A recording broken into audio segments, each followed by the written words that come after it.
Assalamualaikum warahmatullahi wabarakatuh. Perkenalkan, nama saya Muhammad Hakimul Karim dengan NIM 2041010101049 yang akan membahas tema tentang pemikiran tokoh teori humanistik. Yang pertama yaitu pengertian teori humanistik. Pendidikan humanistik sendiri diartikan sebagai nama pemikiran atau teori pendidikan yang dimaksudkan sebagai pendidikan yang menjadikan humanisme sebagai pendekatannya. Pengertian secara sempit diartikan sebagai upaya menguasai khazanah ilmu pengetahuan sebagai rangkaian pembentukan kepribadian secara menyeluruh. Sedangkan secara luas ialah sebagai aktivitas jasmani dan rohani guna memaksimalkan proses perkembangan. Yang selanjutnya yaitu model pembelajaran teori humanistik. Ada beberapa model pembelajaran teori humanistik ini, yakni diantaranya sebagai berikut. Yang pertama, humanizing of the classroom, yakni model ini bertumbuh pada tiga hal. Yang pertama, menyadari diri sebagai suatu proses pertumbuhan yang sedang dan akan terus berubah. Yang kedua, mengenali konsep dan identitas diri. Yang ketiga, menyatu padukan kesadaran hati dan pikiran. Model yang kedua yakni active learning. Strategi pembelajaran yang lebih banyak melibatkan peserta didik dalam mengakses berbagai informasi dan pengetahuan untuk dibahas dan dikaji di dalam proses pembelajaran di dalam kelas. Model yang ketiga yakni quantum learning, cara pengubahan bermacam-macam interaksi, hubungan, dan inspirasi yang ada di dalam dan di sekitar momen belajar. Model yang terakhir yakni the accelerated learning, yakni pembelajaran yang berlangsung secara cepat, menyenangkan, dan memuaskan. Yang selanjutnya yaitu prinsip-prinsip teori humanistik, diantaranya sebagai berikut. Yang pertama, siswa harus dapat memilih apa yang mereka ingin pelajari. Yang kedua, tujuan pendidikan harus mendorong keinginan siswa untuk belajar dan mengajar mereka tentang cara belajar. Yang ketiga, pendidik humanistik percaya bahwa nilai tidak relevan dan hanya evaluasi diri yang bermakna saja. Yang keempat, pendidik humanistik percaya bahwa baik perasaan maupun pengetahuan sangat penting dalam sebuah proses belajar dan memisahkan domain kognitif dan afektif.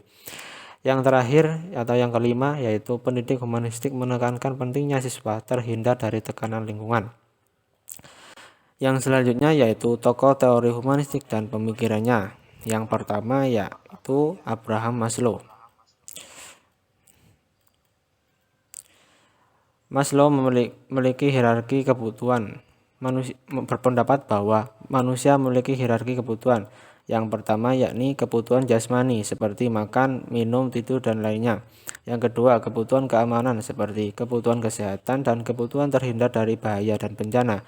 Yang ketiga, kebutuhan untuk memiliki cinta dan kasih seperti dorongan untuk memiliki kawan dan berkeluarga, kebutuhan untuk menjadi anggota kelompok, dan lain sebagainya.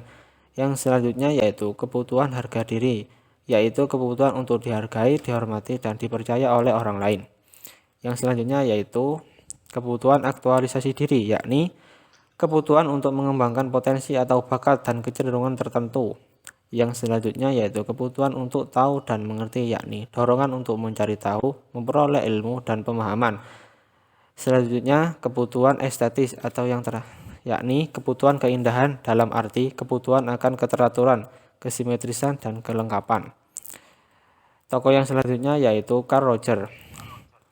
Rogers adalah seorang psikolog humanistik yang idenya telah mempengaruhi pemikiran dan berbagai praktek psikologi yang melibatkan berbagai bidang, terutama dalam bidang pendidikan. Rogers mengungkapkan pandangan tentang prinsip-prinsip pembelajaran humanistik. Yang pertama yaitu hasrat untuk belajar.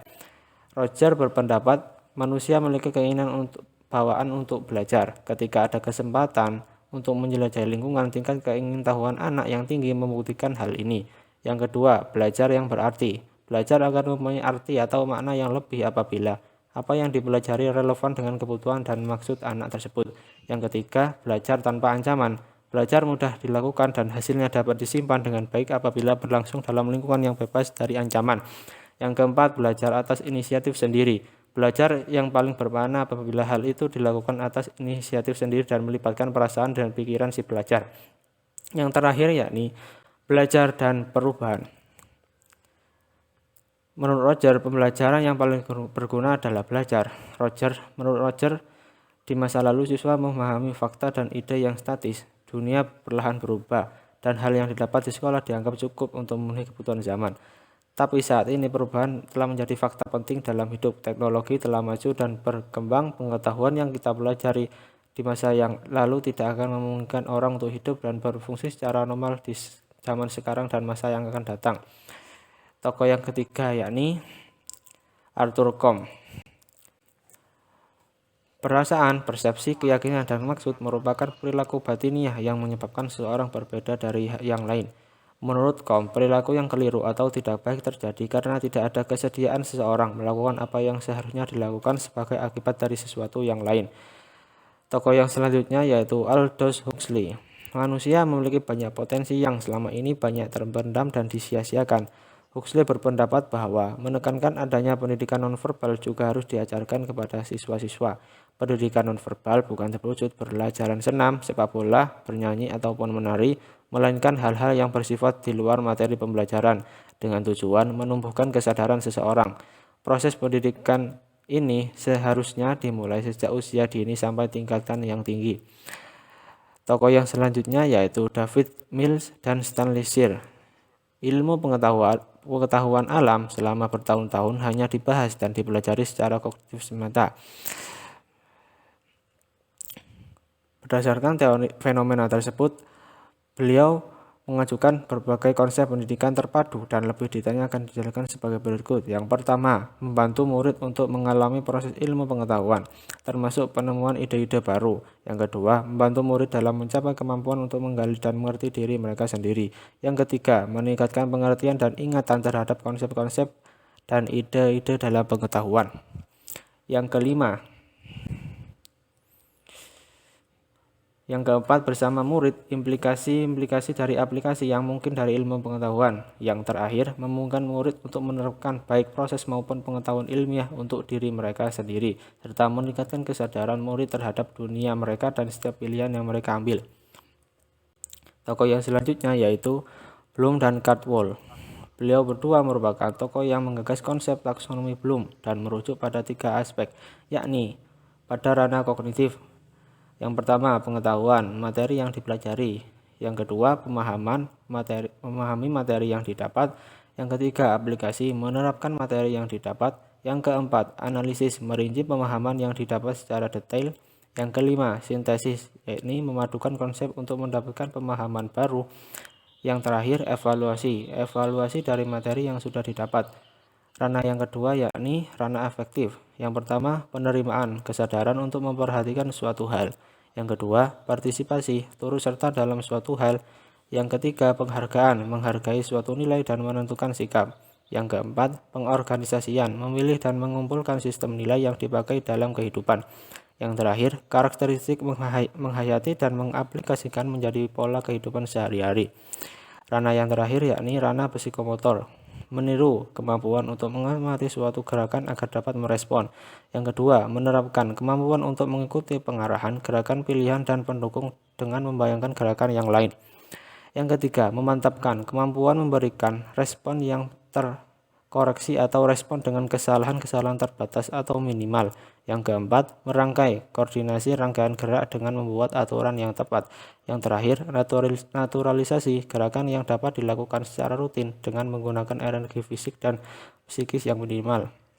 Tokoh yang selanjutnya yakni Kolb. Beliau mengembangkan konsep terkait 4 tahapan dalam belajar, yakni sebagai berikut. Yang pertama, pengalaman konkret. Pada tahap ini, peserta didik hanya mampu sekedar ikut mengalami suatu kejadian dan belum memahami bagaimana kejadian tersebut terjadi. Yang kedua, pengalaman aktif dan reflektif, yakni peserta didik lama-kelamaan akan mengadakan suatu pengamatan aktif terhadap suatu kejadian dan berusaha memikirkan serta memahami kejadian tersebut. Yang ketiga, konseptualisasi, yakni peserta didik mulai belajar dan membentuk suatu teori tentang pengalaman yang dialami dan menggeneralisasikan suatu kejadian yang terjadi. Yang terakhir, eksperimentasi aktif, yakni peserta didik mampu menerapkan suatu aturan yang umum ke dalam suatu hal yang baru. Tokoh yang selanjutnya yakni Hone dan Mumford. Evelyn Siregar Hatinara mengatakan bahwa beliau berdua berkontribusi dalam pandangan humanisme, yakni adanya penggolongan peserta didik ke dalam 4 tipe, diantaranya sebagai berikut. Tipe yang pertama yakni tipe aktivis, yakni peserta didik yang suka melibatkan diri pada pengalaman-pengalaman baru, cenderung berpikir terbuka dan mudah diajak berdialog, namun biasanya kurang skeptis terhadap sesuatu atau identik dengan sikap mudah percaya. Mereka menyukai metode yang mampu mendorong menemukan hal-hal yang baru. Yang tipe kedua yakni tipe reflektor, yakni cenderung sangat berhati-hati mengambil suatu langkah. Dalam proses pengambilan keputusan cenderung konservatif, dalam arti suka menimbang-nimbang secara cermat baik buruknya suatu keputusan tersebut. Tipe yang ketiga yakni tipe teoris, yakni biasanya sangat kritis, senang menganalisis dan tidak menyukai pendapat atau penilaian yang bersifat subjektif atau pribadi. Bagi mereka yang berpikir rasional adalah sesuatu yang sangat penting. Mereka juga sangat skeptis dan tidak menyukai hal-hal yang bersifat spekulatif. Tipe yang terakhir yakni tipe pragmatis, yakni menaruh perhatian besar pada aspek-aspek praktis dalam segala hal. Mereka tidak suka bertele-tele membahas aspek teoritis filosofis dari sesuatu hal. Bagi mereka, sesuatu dikatakan ada gunanya dan baik hanya jika bisa dipraktikkan. Tokoh yang selanjutnya yakni Habermas. Habermas membagi 3 macam tipe belajar, di antaranya sebagai berikut. Yang pertama yaitu tipe belajar teknis, yakni peserta didik belajar berinteraksi dengan alam sekitar dan mereka berusaha menguasai serta mengelola alam dengan mempelajari keterampilan dan pengetahuan yang dibutuhkan. Tipe belajar yang selanjutnya yakni belajar praktis, yakni peserta didik mampu berinteraksi dengan orang-orang di sekelilingnya. Tipe yang terakhir yakni tipe belajar emansipatoris, yakni peserta didik berusaha mencapai pemahaman dan kesadaran yang sebaik mungkin tentang perubahan budaya dari suatu lingkungan. Pemahaman ini dianggap sebagai tahap belajar yang paling tinggi karena dianggap sebagai tujuan pendidikan yang paling tinggi. Poin yang selanjutnya yakni karakteristik teori humanistik. Ada beberapa karakteristik tentang teori humanistik ini, yakni diantaranya sebagai berikut. Yang pertama, mementingkan manusia sebagai pribadi. Yang kedua, mementingkan kebulatan pribadi. Yang ketiga, mementingkan peranan kognitif dan afektif. Yang keempat, mengutamakan terjadinya aktualisasi diri dan self-concept. Yang kelima, mementingkan persepsual subjektif yang dimiliki setiap individu. Yang keenam, mementingkan kemampuan menentukan bentuk tingkah laku sendiri. Yang ketujuh, mengutamakan insight, pengetahuan atau pemahaman. Poin yang selanjutnya yakni implikasi teori belajar humanistik, yakni guru sebagai fasilitator. Yang pertama, fasilitator sebaiknya memberi perhatian kepada penciptaan suasana awal, situasi kelompok atau pengalaman kelas. Yang kedua, fasilitator membantu memperoleh dan memperjelas tujuan-tujuan perorangan di dalam kelas dan juga tujuan-tujuan kelompok yang bersifat umum. Yang ketiga, fasilitator mempercayai bahwa adanya keinginan dari masing-masing siswa untuk melaksanakan tujuan-tujuan yang bermakna bagi dirinya sendiri sebagai kekuatan pendorong yang tersembunyi dalam belajar yang bermakna tadi. Yang selanjutnya, fasilitator mencoba mengatur dan menyediakan sumber-sumber untuk belajar yang paling luas dan mudah dimanfaatkan oleh para siswa untuk membantu mencapai tujuan belajar mereka. Yang selanjutnya, fasilitator menempatkan diri sebagai suatu sumber yang fleksibel untuk dapat dimanfaatkan oleh kelompok di dalam kelas. Poin yang selanjutnya yakni aplikasi teori humanistik terhadap pembelajaran siswa. Aplikasi teori ini lebih merujuk pada ruh atau spirit selama proses pembelajaran yang mewarnai metode-metode yang diterapkan. Dalam hal ini, peran guru dalam pembelajaran humanistik adalah menjadi fasilitator bagi para siswa, sedangkan guru memberikan motivasi kesadaran mengenai makna belajar dalam kehidupan. Guru memfasilitasi pengalaman belajar kepada siswa dan mendampingi siswa untuk memperoleh tujuan yang diinginkan dalam belajar. Siswa dalam hal ini berperan sebagai pelaku utama atau student center yang memaknai proses pengalaman belajarnya sendiri. Pembelajaran berdasarkan teori ini cocok untuk diterapkan pada materi-materi pembelajaran yang bersifat membentukkan kepribadian, hati nurani, perubahan sikap, dan analisis terhadap fenomena sosial. Indikator keberhasilannya adalah siswa merasa senang, bergairah, berinisiatif dalam belajar, dan terjadi perubahan pola pikir, perilaku, dan sikap atas kemauan sendiri. Poin yang selanjutnya yakni kelebihan dan kekurangan teori belajar humanisme.